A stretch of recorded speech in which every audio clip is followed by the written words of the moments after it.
माता भगवती की कृपा सभी भक्तों पे बरसती रहे और माँ का आशीर्वाद ग्रहण करते रहें। जब जब माता रानी का आशीर्वाद भक्तों को प्राप्त होता रहा, तब तब संसार में रहते हुए जीव चराचर 84 करोड़ योनियों में भोग करके माँ की भक्ति करके वह सीधे माँ के द्वार को चला जाता है। भक्त संसार में आता है और चला जाता है, फिर भी उसने क्या किया अपने जीवन में, क्योंकि उसका जीवन इतना अनमोल है कि अगर उसको व्यर्थ गवा दिया तो उसके जीवन का सत्य ही खत्म हो जाता है। क्योंकि प्राणी जन्म लेता है और मृत्यु को प्राप्त होता है। सांसारिक जीवन में आकर के भी अगर अच्छे और बुरे कर्मों को नहीं पहचाने और वह नित्य क्रिया कर्म बुरे कर्म करता रहे तो भी उसका उद्धार नहीं हो सकता है। क्योंकि जो हम सोचते हैं, आज के युग में कलयुग है, जो हम सोचते हैं वो होता नहीं है, जो होता है वो हम सोचते नहीं हैं। हमें जीवन में कभी घबराना नहीं चाहिए।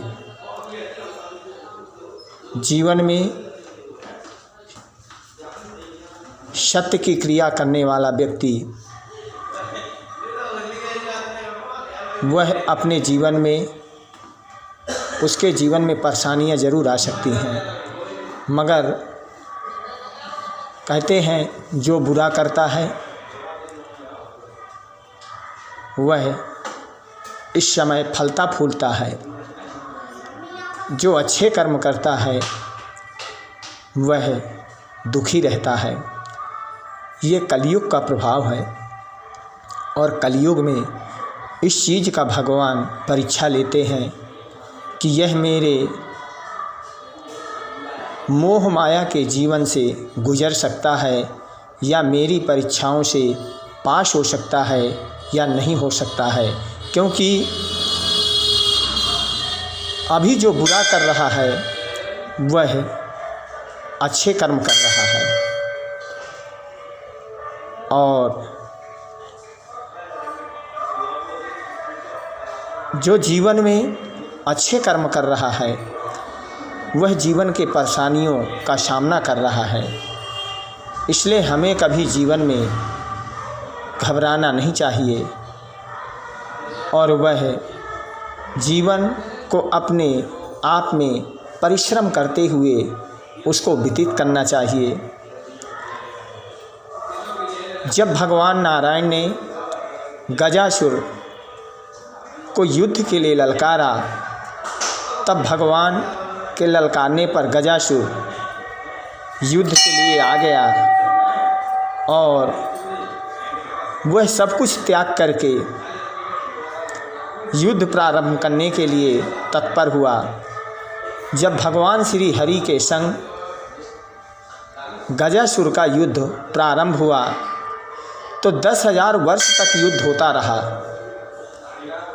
और भगवान उसको अपनी मोह माया में डालने के लिए उन्होंने कहा कि मैंने 10,000 वर्ष तक युद्ध किया, तुम कितने वीर हो।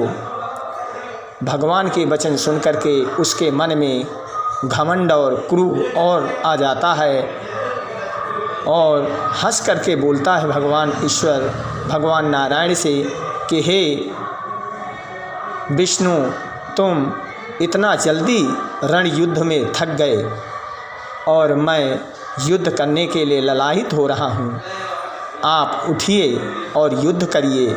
भगवान ने कहा कि 10,000 वर्ष तक मैं जग नहीं सकता हूँ, इसलिए मुझे थोड़ा विश्राम करने का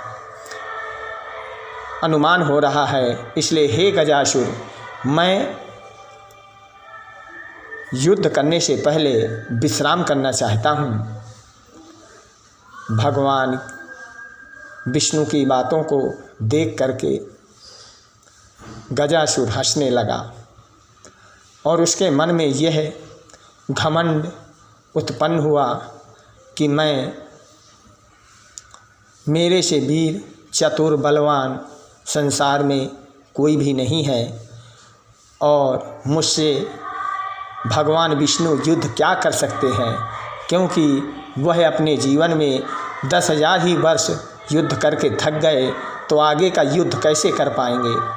इस प्रकार से अपने मन में घमंड लेते हुए गजासुर भगवान को ललकारने लगा और भगवान शैया पर जाकर के समुद्र के किनारे जाकर के विश्राम करने लगे। आज तिथि द्वैज 12:41 तक रहेगी। इसके बाद तृतीया प्रवेश करेगी और अब हम दुर्गा भागवत का पाठ करेंगे जिसमें माँ भगवती का वर्णन है और मार्कंडेय जी कथा को प्रारंभ करते हैं और ऋषियों ने ग्रहण किया। ओम भ्रूं चाशन्ध्यास्तु तेजा श्रवणनिलयश्च च अन्यैश्चैव देवानां शम्भवस्तेजसा शिवः। इस प्रकार से भगवान के कहे अनुसार मार्कंडेय जी इस कथा का श्रवण करते हैं और ऋषियों ने इसका पान किया। मार्कंडेय जी कहते हैं कि उनकी भौहों से संध्या के कान वायु के तेज से उत्पन्न हुए थे।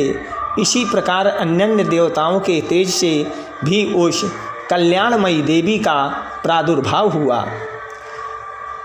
तदंतर समस्त देवताओं के तेज पुंज से प्रकट हुई देवी को देख करके महिषासुर के सताए हुए देवता बहुत प्रसन्न हुए।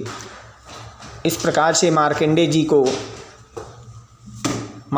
जी माता भगवती के चरणों में हाथ जोड़ करके कथा का श्रवण कर रहे हैं और नित्य क्रिया करने वाले ऋषियों ने इसका पान किया और माता भगवती के चरणों में कोटि कोटि प्रणाम किया। बोल सच्चे दरबार की जय। जय माता दी।